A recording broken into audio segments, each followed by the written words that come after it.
इन तमाम लोगों ने अपने अपने जमाने के नबी की बात को नहीं माना और अपनी मनमानी जिंदगी गुजारते रहे और अपनी जाहिरी मुशाहदे की बुनियाद पर जिंदगी गुजारते रहे।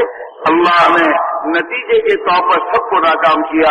फिरौन अपनी हुकूमत में नाकाम हुआ, कारून अपने माल में नाकाम हुआ, कौम आद अपनी ताकत और कुव्वत के होते नाकाम हुई, कौम समूद जिसके पास हिम्मत और सनत और मेरे दोस्तों इसके पास टेक्नोलॉजी होने के बावजूद नाकाम हुई, कौम शायद अपनी तिजारत की मंडियों में रहकर नाकाम हुई और कौम सबा अपनी जमीनों में और जब बागात में नाकाम हुई। सबको अल्लाह ने अपने कुदरत से नाकाम किया।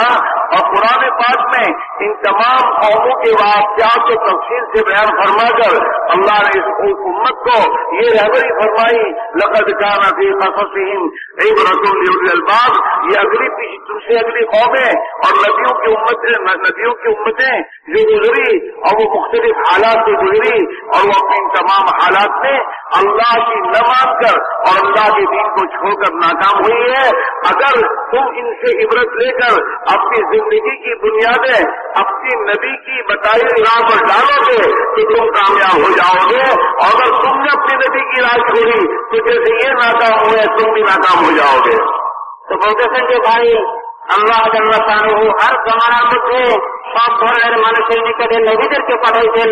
আম্বিয়া আলাইহিস সালাতু ওয়াস সালাম আসি তাদের উপরে মেহনত করছেন, তাদেরকে এই কথা বুঝাইছেন যে তোমরা জাহিরি নকশার উপরে ভরসা করে ভিত্তি করে যেভাবে তোমরা কামিয়াবি আর সফলতা অর্জন করতেছ এই ধোঁকার থেকে তোমরা বাহির হয়ে আসো, এটা ধোঁকা, এই ধোঁকার থেকে তোমরা বাহির হয়ে আসো। তোমাদের কামিয়াবি আর সফলতা জিনিস এবং মুখ মালের মধ্যে না, তোমাদের কামিয়াবি আর সফলতা একমাত্র আল্লাহ পাকের হাতে। আল্লাহ জাল্লা শানুহু এই কামিয়াবি আর সফলতা দেওয়ার জন্য একটাই রাস্তা, ওটা হচ্ছে দিন। ওই দিন মতো চলবে তোমরা কামিয়াবি আর সফলতা লাভ করবে।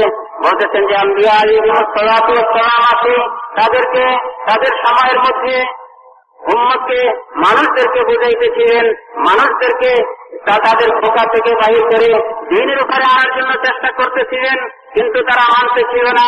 আল্লাহ জাল্লা শানুহু তাদেরকে ওই জিনিসের ভিতরে থাকা অবস্থায় যে সমস্ত জিনিসের মধ্যে তারা ধোঁকা খাইতেছিল, মুখ মালের মধ্যে ধোঁকা খাইতেছিল, তাদের মধ্যেই তাদেরকে ধ্বংস করে দেখাই দিতেন।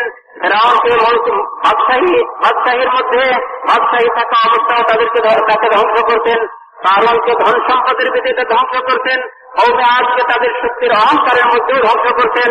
বলতেছেন যে কওমে সামুদকে তাদের টেকনোলজির উপরেও ধ্বংস করতেন, কওমে শুআইবকে এত বড় বলতেছেন যে বড় বড় ব্যবসায়ী এবং ব্যবসার মধ্যে তাদেরকে ধ্বংস করতেন, কওমে সাবাকে জমিন ইত্যাদি বাগ বাগানের মধ্যে তাদেরকে ধ্বংস করে দেখাই দিতেন।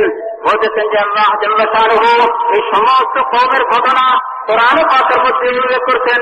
সবার ঘটনা কোরআনে পাকের মধ্যে উল্লেখ করে এই উম্মতকে সমস্ত নবী এবং নবীদের কওমের ঘটনা উল্লেখ করে এই উম্মতকে শিক্ষা দিতেছেন।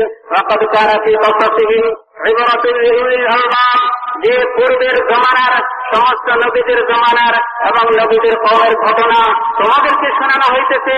ফিরআউনের ঘটনা, কারূনের ঘটনা, কওমে সাবা, কওমে সামুদ, কওমে আদের ঘটনা শুনাই তোমাদেরকে এই কথা শিক্ষা দেওয়া হইতেছে। তোমরা তার থেকে শিক্ষা নাও এবং তাদের ধোঁকায় তোমরা না পড়ে তোমাদের জন্য নবী যে দিন নিয়ে আসবেন ওই দিন মতো চলবে, তোমরা কামিয়াবি আর সফলতা লাভ করবে। আর ওই দিন থেকে দূরে সরে যদি নাকি মুলক মালের ধোঁকায় পড়ো তোমাদেরকে আল্লাহ জাল্লা শানুহু ওইভাবে ধ্বংস করবেন যেভাবে তাদেরকে ধ্বংস করতেন।